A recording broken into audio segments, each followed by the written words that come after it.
एक गांव में रंगम्मा नाम की एक सास रहती थी। रंगम्मा एक बहुत ही गरीब परिवार से थी।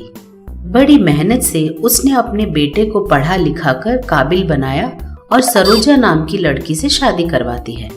इस तरह इसकी जिंदगी चल रही थी कि एक दिन उसके बेटे की किस्मत चमक उठी। उनके मछलियों के व्यापार को अचानक बहुत मुनाफा हुआ। इसकी वजह से अचानक रंगम्मा की किस्मत बदल गई। आज तक उसने जितने पैसे नहीं देखे थे, अचानक सब उसके झोली में गिर जाते हैं और पैसों को देखकर रंगम्मा खूब घमंडी हो जाती है। एक दिन रंगम्मा के घर उसके पड़ोस की सरला आती है। आकर बोलती है, रंगम्मा, अरे ओ रंगम्मा, जरा शक्कर है तो दोगी क्या? ये सुनकर रंगम्मा बाहर निकलकर बोलती है, अरे अरे, ऐसे कैसे बुलाई जा रही है तू? मेरा नाम कैसे पुकार सकती है? मैं तुझसे बड़ी हूँ, तुझे इतनी भी इज्जत नहीं? मुझे रंगा मैडम करके बुलाओ। इस तरह वो बड़े घमंड से बोलती है। ये बातें सुनकर सरला दंग रह जाती है और रंगम्मा से कहती है, अरे ऐसे क्यों बातें कर रही है रे तू भूल गई बचपन से हम दोनों कितनी अच्छी सहेलियां हैं। मैंने कभी तुझे इस तरह मैडम गीडम करके बुलाया है क्या? आज अचानक ऐसे क्यों बोल रही है तू? सरला इस तरह बोलती है। सरला की बातें सुनकर रंगम्मा हंसते हुए बोलती है, तब की रंगम्मा अलग थी और अब की रंगम्मा कोई और है। उस समय मैं गरीब थी, लेकिन अब मैं एक करोड़पति हूँ। अगर तुझे किसी चीज की जरूरत हो तो मांग लेना, दे दूंगी। इस तरह वो बड़े घमंड करते हुए हंसते हंसते बोलती है। इसका बर्ताव देखकर सरला को बहुत गुस्सा आता है और वो रंगम्मा से कहती है, तुझे तो पैसों के साथ साथ घमंड भी बहुत बढ़ गया है। मुझे तूने काफी खरी खोटी सुनाई है ना, मैं तुझे जरूर सबक सिखाऊंगी। ऐसा बोलते हुए वो वहाँ से चली जाती है। थोड़ी देर बाद मूंगफली बेचते हुए वहाँ एक औरत आती है। आकर वो रंगम्मा को बुलाते हुए कहती है, रंगम्मा जी, अरे ओ रंगम्मा जी, आइए आइए, आपके मनपसंद मूंगफली बेच रही हूँ, जल्दी आकर जरा बोनी कर दीजिए ना। इस तरह वो बुलाती है। तब रंगम्मा बाहर आकर, अरे रे रे रे, ऐसे क्या चिल्लाए जा रही है रंगम्मा रंगम्मा करके? आज से मुझे रंगम्मा नहीं, रंगम्मा जी करके बुलाइए, समझ गई? और वैसे भी तुझे क्या लगता है अब मैं ये बेकार की मूंगफलियां खाती हूँ? मेरा बेटा मेरे लिए पिज़्ज़ा लेने गया है, अब मेरा लेवल बढ़ गया है। आई बात समझ में? इस तरह रंगम्मा कहती है। रंगम्मा की बात सुनकर मूंगफली वाली बोलती है, अरे मैडम, उसे पिज़्ज़ा नहीं पिज़्ज़ा कहते हैं। थोड़े दिन पहले मेरे पोते ने बताया था। वैसे भी जितना भी पैसे कमा लो, खाते खाना ही है, नोट तो नहीं खाते ना। इस तरह बोलते हुए वो भी वहाँ से चली जाती है। इस तरह रंगम्मा अपनी घमंड की वजह से अपने रिश्तेदार, अपने पुराने दोस्तों सभी को बेइज्जत करती रहती है। ये सब देख रही उसकी बहू सरला बहुत दुखी हो जाती है और जाकर अपने पति गिरी से कहती है, अजी सुनते हैं, एक बार मेरी बात तो सुनिए। आप बुरा न माने तो एक बात बोलूं, आज और कल मैंने आपकी माँ को देखा है। उनके बर्ताव में बहुत बदलाव आ गया है। अमीर बनने के बाद वो आसपास के लोगों से बहुत हार्शली बात कर रही हैं। इस तरह वो अपने पति से कहती है। तब गिरी बोलता है, हाँ सरोजा, तूने सही कहा। मेरी माँ को मूंगफलियाँ बहुत पसंद हैं, लेकिन परसों उसने मुझसे कहा था कि हम लोग अभी अमीर बन गए हैं, ऐसी चीजें नहीं खाते, और मुझसे शहर से पिज्जा मंगवाया, पता है? ऊपर से घर आए सभी मेहमानों के साथ वो बेइज्जती से बात कर रही है। अब मेरी समझ में भी नहीं आ रहा कि मैं क्या करूं। इस तरह वो बोलता है। अपने पति की बातें सुनकर सरोजा कहती है, दुखी मत होइए, मेरे पास एक उपाय है। इस तरह कहती है और अपने आइडिया को अपने पति के कान में बताती है। वो उपाय गिरी को भी बहुत अच्छी लगती है। अगले दिन गिरी अपनी माँ के पास जाकर रोने लगता है। ये देखकर रंगम्मा गिरी से कहती है, क्या बात है बेटा, इस तरह क्यों रो रहे हो, क्या हुआ? इस तरह वो पूछता है। तब गिरी रोते रोते कहता है, क्या बताऊं माँ, हमने जो दवाई मछलियों के लिए छिड़की थी ना, उससे वो लोग बड़े नहीं हुए। उस दवाई की वजह से उनका भला नहीं बुरा हो गया। सारी मछलियां मर गई माँ। मैंने बाहर से उधार लेकर वो दवाई खरीद कर छिड़की थी। अब मेरी समझ में नहीं आ रहा कि मैं उधार कैसे चुकाऊं। अब मैं क्या करूं माँ, मेरी कुछ समझ में नहीं आ रहा। इस तरह वो रोते रोते अपनी माँ से सारी बात बताता है। ये बात सुनकर रंगम्मा दंग रह जाती है। तब सरोजा वहां पहुंचकर बोलती है, अरे रे, अब दुखी मत होइए, हम दोनों जाकर किसी न किसी के घर में नौकरियां कर लेंगे और आपका उधार चुका देंगे। अगर जरूरत पड़ी तो मैं और सासू माँ आसपास के घरों में साफ सफाई का काम भी करने को तैयार हैं। क्यों मैं ठीक कह रही हूँ ना सासू माँ? इस तरह वो बोलती है। ये बात सुनकर रंगम्मा हक्की बक्की रह जाती है और वो याद करती है कि पैसों के घमंड की वजह से उसने अपने आसपास के लोगों और दोस्तों का किस तरह अपमान किया था।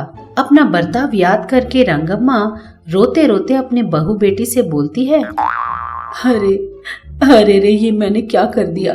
पैसों के घमंड में मैंने सबसे बड़े अवमानित तरीके से बात किया था। अब मैं उन लोगों से फिर से किस तरह पहले की जैसा बात करूं। अरे रे, मैंने अपनी बचपन की सहेली को भी बहुत अपमानित किया था ना।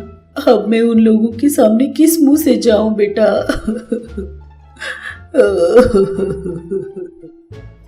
इस तरह वो रोने लगती है। तब सरोजा अपनी सास को चुप कराने के लिए बोलती है, सासू माँ, आप दुखी मत होइए, हमारे पैसे कहीं नहीं गए। पैसे हमारे साथ हमेशा नहीं रह जाते, लेकिन हमारी अच्छाई हमारे साथ हमेशा रहती है। बस आपको यही याद दिलाने के लिए हमें ये नाटक करना पड़ा सासू माँ। सॉरी सासू माँ, बुरा मत मानिए। इस तरह सरोजा बोलती है। सरोजा की बातें सुनकर रंगम्मा को समझ में आता है कि उसने कितनी बड़ी गलती कर दी है।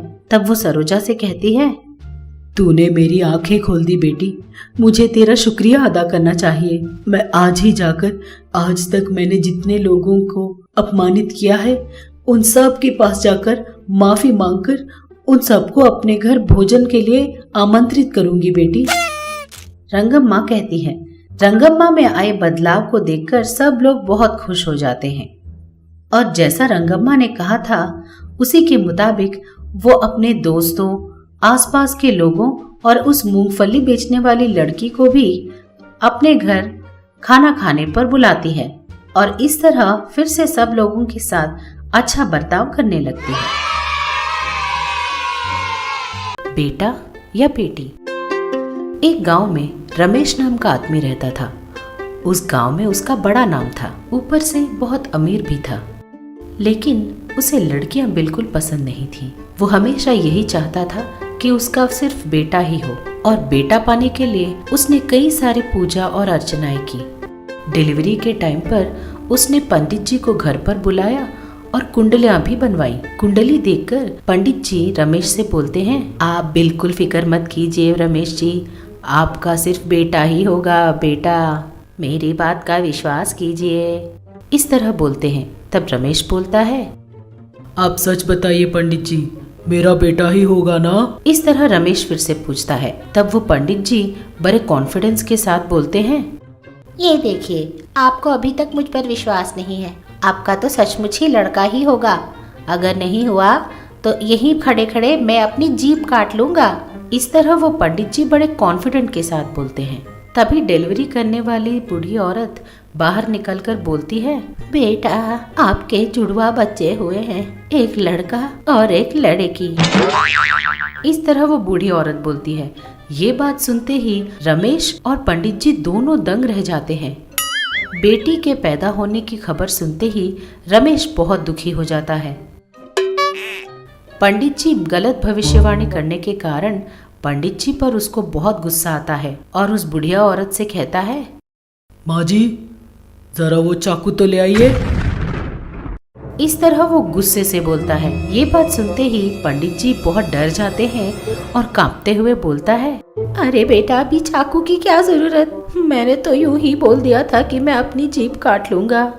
कहीं सचमुच मेरी जीभ तो नहीं काट दोगे तुम? वैसे भी मेरी भविष्यवाणी में आधी बात तो सच ही निकली ना। इस तरह वो डरते डरते बोलता है। ये बात सुनकर रमेश गुस्से से बोलता है, अच्छा तो फिर मैं तेरी आधी जीभ काट देता हूँ। रमेश इस तरह बोलता है। ये बात सुनते ही पंडित जी वहाँ से गायब हो जाते हैं। इस तरह कई दिन बीत जाते हैं। रमेश के बेटा और बेटी दोनों थोड़े बड़े हो जाते हैं। रमेश को बेटी से ज्यादा बेटा प्यारा था, इसीलिए वो हमेशा अपने बेटे को ही ज्यादा इम्पोर्टेंस देता था। एक दिन रमेश का बेटा रमेश के पास आकर अपने एमसेट के रिजल्ट्स दिखाता है। उन्हें दिखाते हुए कहता है, पिताजी ये रहे मेरे एमसेट के रिजल्ट्स। इस तरह बोलता है। उसके रिजल्ट्स देखकर रमेश दंग रह जाता है और अपने बेटे से बोलता है, अरे बेटा ये क्या है? ये एमसेट का रैंक है या तुम्हारे दोस्त का फोन नंबर? इतना लंबा है। इतने बड़े रैंक को देखकर तुझे कौन इंजीनियरिंग में सीट देने वाला है? इस तरह रमेश बोलता है। तब रमेश का बेटा बोलता है, पिताजी सीट मेरे रैंक के ऊपर नहीं, आपके देने वाले पैसों के ऊपर भी मिलता है। इस तरह बोलता है। ये बात सुनकर रमेश कहता है, हाँ ठीक है, और कर भी क्या सकते हैं? खेती बाड़ी गिरवी रखकर कुछ पैसे उधार लेकर तेरे पैसे भर दूंगा। इस तरह रमेश बोलता है। ये बात सुनकर रमेश का बेटा बहुत खुश हो जाता है और बोलता है, थैंक यू पिताजी। इस तरह बोलता है। तभी रमेश की बेटी भी अपना एमसेट रैंक कार्ड लेकर वहाँ पहुँचती है। वो आकर रमेश से कहती है, पिताजी मुझे एमसेट में फर्स्ट रैंक मिला है पिताजी। इस तरह वो बड़े खुशी खुशी कहती है। लेकिन ये बात सुनकर रमेश को कोई खुशी नहीं होती और अपनी बेटी से रमेश बोलता है, अगर आया है तो इससे हमें क्या फायदा? तू क्या हमको खिलाने पिलाने वाली है? किसी न किसी दिन शादी ब्याह करके ससुराल जाना ही तो है। जाओ, जाकर रसोई में कोई काम है तो करो, जाओ यहाँ से। इस तरह रमेश बोलता है। ये बात सुनकर रमेश की बेटी रोते रोते चली जाती है। तब रमेश की पत्नी विमला रोती हुई अपनी बेटी को अपने गले से लगाकर बोलती है, अरे अभी क्यों रो रही हो बेटी? तुम्हें एमसेट में फर्स्ट रैंक मिला है, तुम्हें कितना खुश होना चाहिए। इस तरह विमला बोलती है। तब विमला की बेटी बोलती है, माँ मुझसे पिताजी इतनी नफरत क्यों करते हैं माँ? भैया फेल भी हो जाते हैं तो उनसे प्यार से बात करते हैं, लेकिन मुझे फर्स्ट रैंक मिला तब भी मुझे प्रशंसा नहीं करते। इस तरह वो रोते रोते बोलती है। तब विमला अपनी बेटी को चुप कराते हुए बोलती है, अरे बेटा कोई इस तरह रोता है भला? देख मेरी बात सुन, तू खूब अच्छे से पढ़कर बहुत बड़ी डॉक्टरनी बनना। हमें सबको सिखाना है कि बेटी बेटे से कोई कम नहीं होती, समझ गई? और सबको ये सीख सिखानी है। इस तरह वो अपनी बेटी को समझाती है। अपनी माँ की बात सुनकर विमला की बेटी उस दिन से खूब मन लगाकर पढ़ाई करने लगती है। सुबह शाम दिन रात वो मेहनत करके पढ़ती रहती थी। लेकिन इधर बेटा अपने पिता के लाड प्यार की वजह से बिगड़ जाता है और बैटिंग और ताश जैसे खेलों में अपना समय बर्बाद करके खूब बिगड़ जाता है। एक दिन रमेश के घर बहुत सारे लोग आते हैं और बोलते हैं कि उसके बेटे ने बैटिंग के पैसे दिए बिना वहां से भाग गया है। वो लोग रमेश से झगड़ते हुए बोलते हैं, अरे रमेश कहाँ है तेरा बेटा? पता है मेरे बैटिंग के पैसे लेकर उड़ गया है और कई दिनों से दिख भी नहीं रहा। आज वो पैसे लिए बिना हम यहाँ से कहीं नहीं जाएंगे। इस तरह वो लोग बड़े गुस्से से बोलते हैं। उनकी बात सुनकर रमेश उन्हें समझाते हुए कहता है, भाई साहब देखिए इस गांव में मेरा बहुत अच्छा नाम है, मेरी इज्जत मिट्टी में मत मिलाइए भाई साहब। आपके पैसे मैं पूरे के पूरे 2 दिनों में लौटा दूंगा भाई साहब। इस तरह वो समझाने लगता है। तभी वहीं पर खड़ा दूसरा आदमी बोलता है, अरे ओ भाई तुम लोग क्या अपना वादा कभी निभाते भी हो? अभी 2 दिनों पहले जब मैं आया था तो तुमने कहा था कि मेरे पैसे 2 दिनों में लौटा दोगे, लेकिन अब उसका तो कोई पता ठिकाना भी नहीं है। ऐसा अब और नहीं चलेगा। ओए जाओ अंदर जाओ और कोई ना कोई सामान उठा लाओ। इस तरह वो आदमी बोलता है तो उसके आदमी घर के अंदर जाकर एक एक सामान लेकर बाहर आते रहते हैं और बेचारा रमेश उनसे याचना करता रहता है। भाई साहब, मैं आपके हाथ जोड़ता हूँ, पैर पड़ता हूँ, मेरी इज्जत का ख्याल कीजिए। तभी वहाँ उसकी डॉक्टर बिटिया पहुँचती है। उन सब के पैसे उन्हें लौटाकर रमेश की इज्जत बचाती है और उन लोगों से कहती है, ये रहे आपके पैसे, फिर कभी हमारे घर की तरफ भटकना भी मत। इस तरह बोलकर उन्हें वहाँ से भगा देती है और जाकर अपने पिता से कहती है, आप दुखी मत होइए पिताजी, भैया जहाँ पर भी हो मैं उन्हें ढूंढ कर लाऊंगी और उनमें बदलाव लाऊंगी। इस तरह बोलती है। अपनी बेटी की बात सुनकर रमेश दुखी होता है और वो याद करता है कि किस तरह उसने अपनी बेटी से दुर्व्यवहार किया था और हमेशा उसे अपने प्यार से दूर रखा था और अपनी बेटी से कहता है, मैं इतने दिनों से समझता था कि हमेशा बेटा ही बेटी से ऊपर होता है, लेकिन बेटा तूने मेरी आंखें खोल दी कि दोनों एक समान होते हैं। आज तूने इस घर की इज्जत बचाई, मैं तेरा ये एहसान कैसे चुकाऊंगा बेटी, कैसे चुकाऊं। इस तरह बोलते हुए वो रोने लगता है। तब रमेश की बेटी रमेश से बोलती है, ऐसा क्यों कहते हैं पिताजी, ये हमारा घर है, अब मेरा अपना, क्या मैं अपने घर के लिए इतना भी नहीं कर सकती क्या? इस तरह वो अपने पिताजी का धीरज बांधती है और अपने वादे के मुताबिक अपने भाई को ढूंढकर उसमें बदलाव लाकर एक नौकरी भी दिलवाती है। देखा ना व्यूअर्स, लड़कियां लड़कों से किसी बात में कम नहीं होती।